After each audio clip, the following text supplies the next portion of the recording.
Une vie, par Guy de Maupassant. Chapitre 10. Suite. Elle se sentait de nouveau presque heureuse, s'étonnant de la promptitude avec laquelle s'était adoucie la douleur après la mort de sa mère. Elle s'était crue inconsolable, et voilà qu'en 2 mois à peine, cette plaie vive se fermait. Il ne lui restait plus qu'une mélancolie attendrie, comme un voile de chagrin jeté sur sa vie. Aucun événement ne lui paraissait plus possible. Ses enfants grandiraient, l'aimeraient, elle vieillirait tranquille, contente, sans s'occuper de son mari. Vers la fin du mois de septembre, l'abbé Picot vint lui faire une visite de cérémonie avec une soutane neuve qui ne portait encore que 8 jours de tâche, et il présenta son successeur, l'abbé Tolbiac. C'était un tout jeune prêtre maigre, fort petit, à la parole emphatique, et dont les yeux cerclés de noir et caves indiquaient une âme violente. Le vieux curé était nommé doyen de Goderville. Jeanne ressentit une vraie tristesse de ce départ. La figure du bonhomme était liée à tous ses souvenirs de jeune femme. Il l'avait mariée, il avait baptisé Paul et enterré la baronne. Elle ne se figurait pas étouvant sans la bedaine de l'abbé Picot passant le long des cours des fermes, et elle l'aimait parce qu'il était joyeux et naturel. Malgré son avancement, il ne semblait pas gai. Il disait « ça me coûte, madame la comtesse. Voilà 18 ans que je suis ici. Oh, la commune rapporte peu et ne vaut point grand-chose. Les hommes n'ont pas plus de religion qu'il ne faut, et les femmes, voyez-vous, n'ont guère de conduite. Les filles ne passent à l'église pour le mariage qu'après avoir fait un pèlerinage à Notre-Dame du Gros-Ventre, et la fleur d'oranger ne vaut pas cher dans le pays. Tant pis, je l'aimais, moi. » Le nouveau curé faisait des gestes d'impatience et devenait rouge. Il dit brusquement « Avec moi, il faudra que tout cela change. » Il avait l'air d'un enfant rageur, tout frêle, tout maigre dans sa soutane usée déjà mais propre. L'abbé Picot le regarda de biais, comme il faisait en ces moments de gaieté, et il reprit « Voyez-vous, l'abbé, pour empêcher ces choses-là, il faudrait enchaîner vos paroissiens, et encore cela ne servirait à rien. » Le petit prêtre répondit d'un ton cassant « Nous verrons bien. » Et le vieux curé sourit en humant sa prise. « L'âge vous calmera, l'abbé, et l'expérience aussi. Vous éloignerez de l'église vos derniers fidèles et voilà tout. Dans ce pays-ci, on est croyant. Mais tête de chien, prenez garde.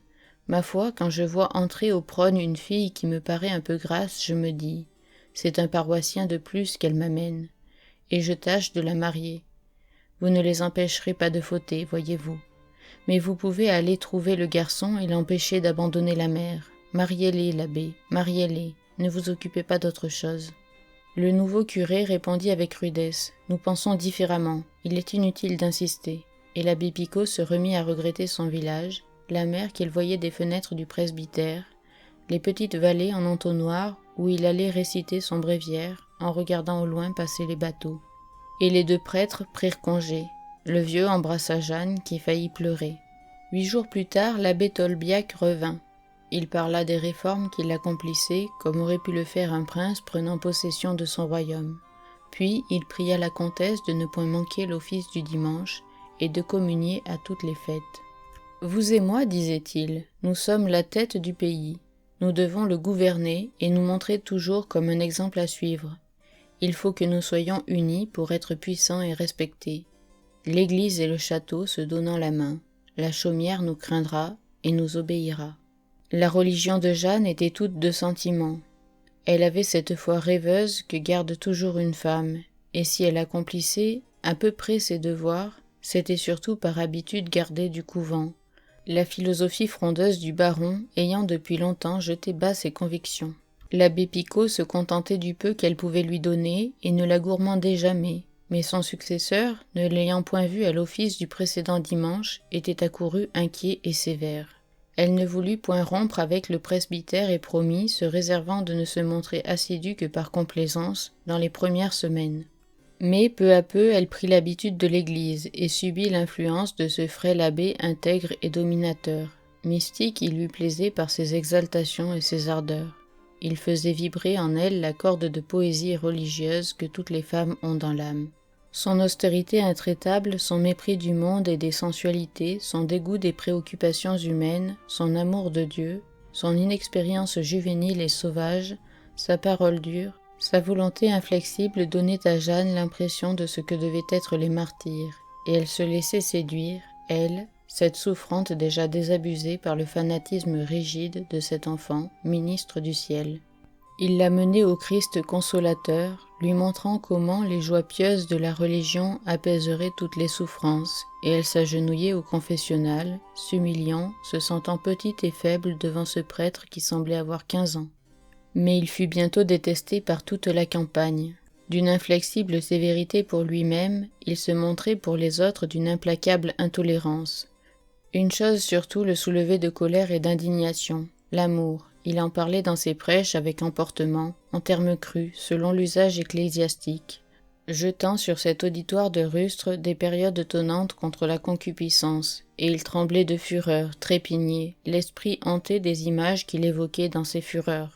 Les grands gars et les filles se coulaient des regards sournois à travers l'église, et les vieux paysans, qui aiment toujours à plaisanter sur ces choses-là, désapprouvaient l'intolérance du petit curé, en retournant à la ferme après l'office, à côté du fils en blouse bleue et de la fermière en mante noire, et toute la contrée était en émoi. On se racontait tout bas ses sévérités au confessionnal, les pénitences sévères qu'il infligeait, et comme il s'obstinait à refuser l'absolution aux filles dont la chasteté avait subi des atteintes, la moquerie s'en mêla. On riait aux grands-messes des fêtes quand on voyait des jeunesses rester à leur banc au lieu d'aller communier avec les autres. Bientôt il épia les amoureux pour empêcher leur rencontre, comme fait un garde poursuivant les braconniers. Il chassait le long des fossés, derrière les granges, par les soirs de lune, et dans les touffes de joncs marins sur le versant des petites côtes. Une fois il en découvrit 2 qui ne se désunirent pas devant lui.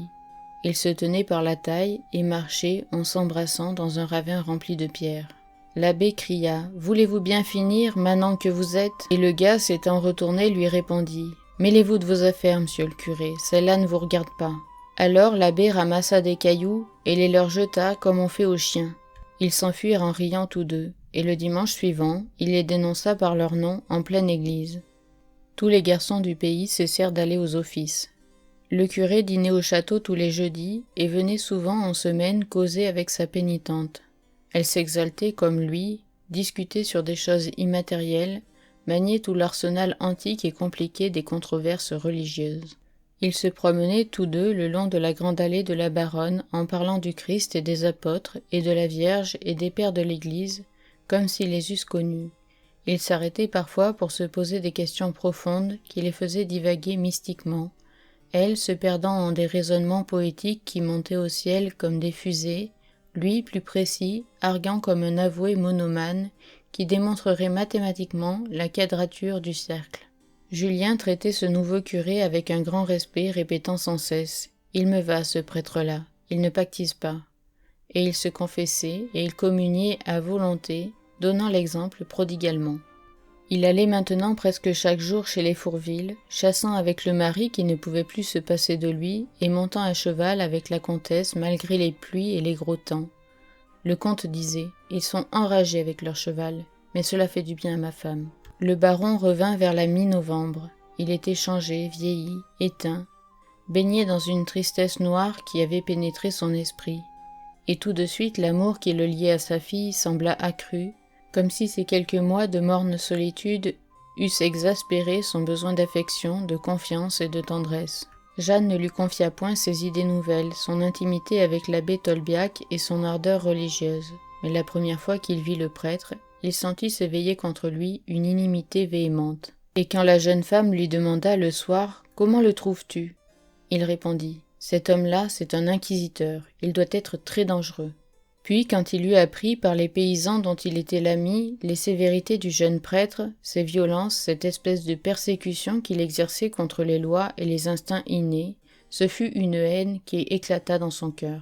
Il était, lui, de la race des vieux philosophes adorateurs de la nature, attendris dès qu'ils voyaient 2 animaux s'unir, à genoux devant une espèce de dieu panthéiste et hérissés devant la conception catholique d'un dieu, à intention bourgeoise, à colère jésuitique, et à vengeance de tyran. Un Dieu qui lui rapetissait la création entrevue, fatale, sans limite, toute puissante, la création vie.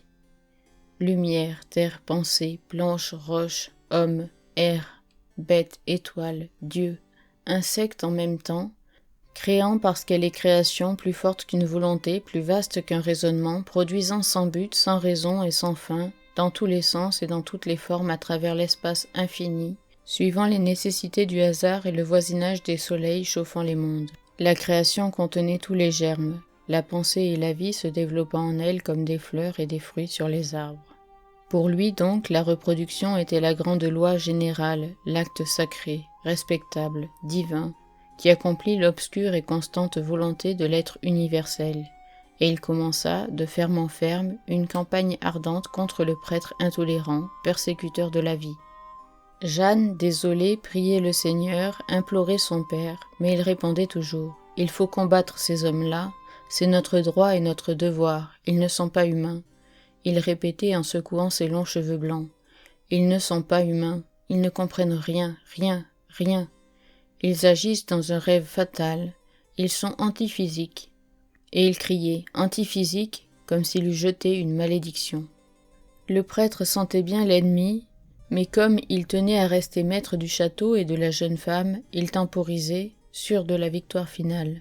Puis une idée fixe le hantait. Il avait découvert par hasard les amours de Julien et de Gilberte. Il les voulait interrompre à tout prix. Il s'en vint un jour trouver Jeanne, et après un long entretien mystique, il lui demanda de s'unir à lui pour combattre, pour tuer le mal dans sa propre famille, pour sauver deux âmes en danger. Elle ne comprit pas et voulut savoir. Il répondit « L'heure n'est pas venue, je vous reverrai bientôt. » Et il partit brusquement.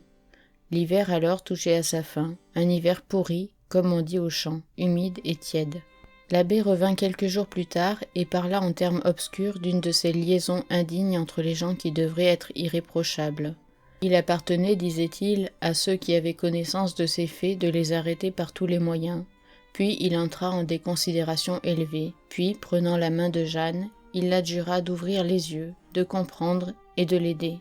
Elle avait compris cette fois, mais elle se taisait, épouvantée à la pensée de tout ce qui pouvait survenir de pénible dans sa maison tranquille à présent, et elle feignit de ne pas savoir ce que l'abbé voulait dire. Alors il n'hésita plus et parla clairement. « C'est un devoir pénible que je vais accomplir, madame la comtesse, mais je ne puis faire autrement. Le ministère que je remplis m'ordonne de ne pas vous laisser ignorer ce que vous pouvez empêcher. Sachez donc que votre mari entretient une amitié criminelle avec madame de Fourville. » Elle baissa la tête, résignée et sans force. Le prêtre reprit. « Que comptez-vous faire maintenant ?» Alors elle balbutia. « Que voulez-vous que je fasse, monsieur l'abbé ?» Il répondit violemment. « Vous jetez en travers de cette passion coupable. » Elle se mit à pleurer et d'une voix navrée. « Mais il m'a déjà trompée avec une bonne. Mais il ne m'écoute pas.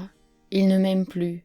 Il me maltraite sitôt que je lui manifeste un désir qui ne lui convient pas. Que puis-je » Le curé, sans répondre directement, s'écria. « Alors vous vous inclinez, vous vous résignez, vous consentez. L'adultère est sous votre toit et vous le tolérez. Le crime s'accomplit sous vos yeux et vous détournez le regard. Êtes-vous une épouse, une chrétienne, une mère ?» Elle sanglotait. « Que voulez-vous que je fasse ?» Il répliqua. « Tout plutôt que de permettre cette infamie. Tout, vous dis-je.